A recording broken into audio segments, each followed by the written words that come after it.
Здравейте, днес ще ви покажа списанието на Monster High, което е за месец май 2015 година. 2015, тук си го пише. Ако не знаете, списанието е увеличено. То още от началото на годината го увеличиха и вече е 5,50 на 4,99. Но ако не знаете, да. Това така изглежда самото списание, ковицата на самото списание. Ето как изглеждам. Да, нека да започнем с подаръка първо, естествено. Подаръка най-важната част. Като подаръкът в този брой беше сейф с ключ на верига и стикери. Сейфчето изглежда по този начин, не е кой знае колко голямо, но вътре все пак могат да се слагат ключета, пари и такива работи. Мисля, може да се слагат пари, защото вижте, тук има нещо като цепка, която не е някаква пукнатина и нещо щупено.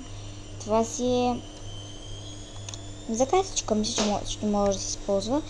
Повярвайте ми, това не е някаква случайна цепка или някаква случайна пукнатина.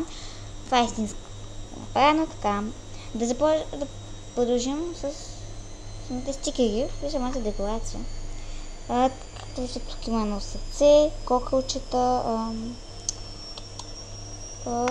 лозаница на Monster High и логото на Monster High. Естествено. Да. То е направено с дизайн на шкафчето, на шкафчетата в Monster High с ковчег. Какво да кажа? Хубаво се изчаст, нищо не съм слагала вътре, все още нищо не съм прибирала, защото не знам, просто да. Стикерите са ето тези. Мисля, че във всеки брой са еднакви, поне така би трябвало да бъде. Ето ги. Няма да ги гледам. Най-обикновени стикери на Monster High. И ключето, което е на вигишка, естествено. Може да го носите като най-обикновен гердан. Ето как изглежда самото ключе. На мен лично ми е доста големичко, за да го нося всеки ден. За да се инжекча, на мен ми е доста големичко. Може да тези стикери допълнително да декорирате или да си ги запазите и да декорирате нещо друго. Но аз лично би ги използвала, за да декорирам отвътре сейфчето. Сега ще видите механизма с отварянето на самото сейфче. Пъхате ключето. Чакайте, че гледам камерата и не ми е много удобно. Пъхате ключето. Ето, завъртате наляво.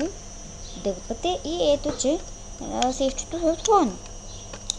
Вътре може би ще декорирам. Казвам може би, защото не съм сигурна. Но ето тук. Тук е самата ключалка.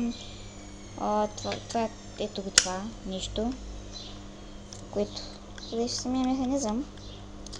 Ето сега се изкарва, сега ще се прибере. Не, няма да се прибере. Сега отново затваряте и заключвате, за да не може да се отвори все пак, защото това е сейф. Сега, вътре ще го декорирам пред вас точно. Мисля, че клипът стана 50 минути дълъг, ама какво да се правя? Просто махате ключето. И аз избра да сложа логото на Monster High.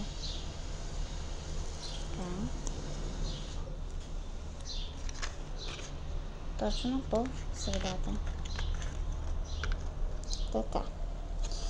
Сега, другото, което ще сложа е от... Извинете, косата ми се е визяла, но с предна камера, затова. Другото, което ще сложа е това сърчице. Което ще го сложа ето тук. Ето така. И последно ще сложа ципчето, което ще го сложа. Къде да го сложа? Познате къде, ето така. За да не бъде толкова празно, да има някаква декорация отвътре. И ето как трябва да изглежда, как изглежда. След това го заключвате. После трябва да го притиснете и то вече си е заключено. В смисъл, да.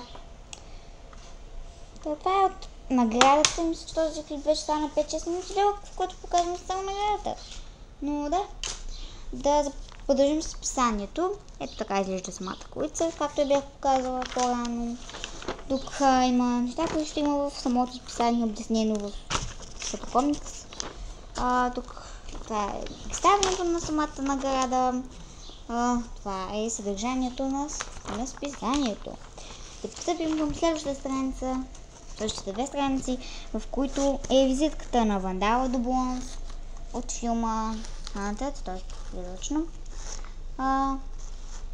Тя е дъщеря на пирата Призрак. Много е красива, поне според мен. Както виждате, единият крак е от дърво, желязо, не знам, като на пиратите. Няма да чета всичко, защото все пак е доста материал и така. Това е Оракуле мой, разбери как говори тялото ти. Как стоеш с ръце и седеш. Интересно беше, но за ръцете няма едно нещо, което е ако си върчиш косата, както е показала Клео, това значи, че просто ти става скучно или нещо подобно, не знам. Но това нещо нямаше. Тайна от катакомбите, както винаги при Оракуле мой с Франки. Както знаете, винаги има Оракуле мой и Тайна от катакомбите, те са на една и съща страница. Страшния комикс, който е за след часовете всички. Сега съм го гледала, всъщност е много смешно. Това е тест, за който дължи на приятелка в кафе, още нямаш. Не ми се падна по-голяма чудовищна сестра, което не е вярно. Аз чувствам най-добрата ми приятелка, трябва да гледа този клип, аз я чувствам като моя по-голяма сестра. Но да. Сигурно те са просто ми показва вярно или не съм пребрала вярно резултатите, не съм разбрала вярно резултатите. Следващият е животът на Тора Лей. Моят живот е убийствено вълнуващ. Това, което ми стана много мъчно е, че от кочилото всички котите са установени, само не Тора Лей. Чакайте, че си изгубих ръката. Ето тук, само не Тора Лей. Което е доста тъжно. И ето защо е станала толкова лоша с другите. Това е естествено любимата ми рубрика убийствен стил, летните аксесуари на Лагуна. Много ми харесва. Аз даже измоля вече майка ми за такива сандали, но не се знае дали наистина ще имам. Ще видим по-нататък. Шаловете също са много хубави и слушалките. Лично аз бях харесала други слушалки, които са подобен цвят. Подобен десен имам предвид. Но така. Не знам как ще подкрепя всичко. Може би ще си купя. Мале. Всичко. Казвали. Така. Извинете, следващото е плакатът на Monster High, който е на... Тук както пише Джейн Булитъл. Това е Джейн Булитъл. Съжалявам за светлината. Това е Катрин Демял. Ето как изглежда. И Венера Мухоловска. Най-накрая.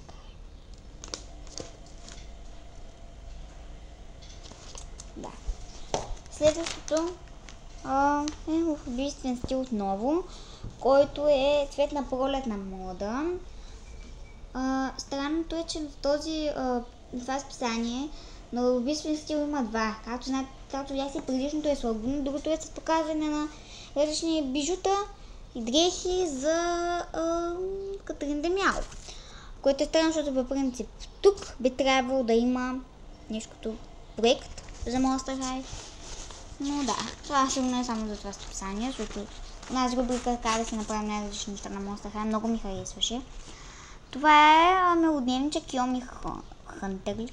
Тук е писано Хънтърли, но е Хънтърли. Да четеш дневника ми без разрешение не е много честно.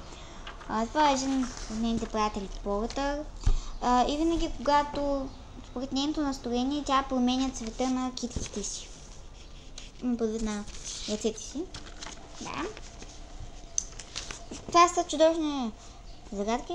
Това не съм го дорешила, но те съм написала. Много интересно. Това е много бързо, като разбрах. Тук пише скъпи Гил. Имам чудна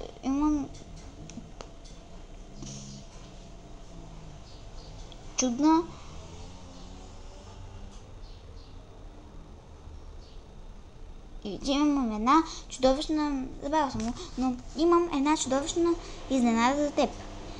Да се срещнем в 12 на плажа. Твоя лагуна.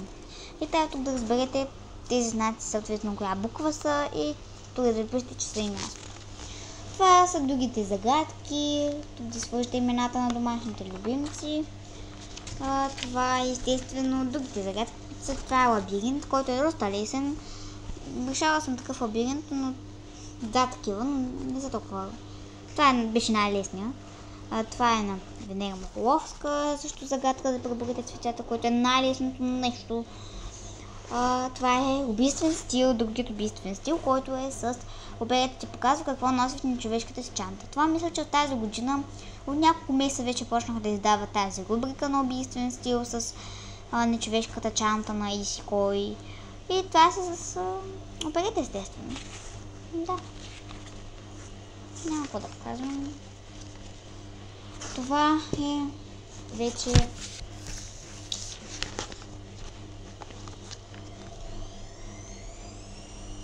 това е това.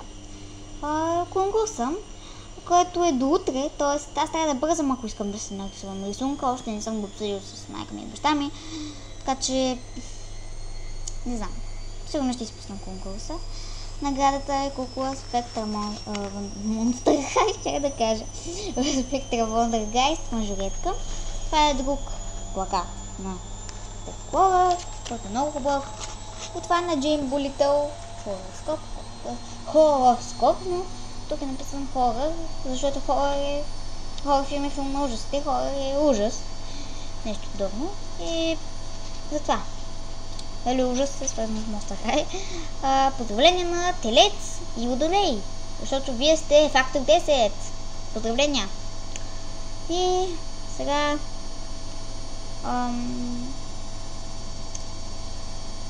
темнушката е цвете на месец май. Тук са някакви загадки на Ever After High. Много мразя реклами, като примерно някои книги, които са не са свързани с Monster High или с Ever After High или такива, въобще кукли или такива работи. Но все пак. Това е този плакат е прекрасен. Това е на Вандала Двон. Много е хубав.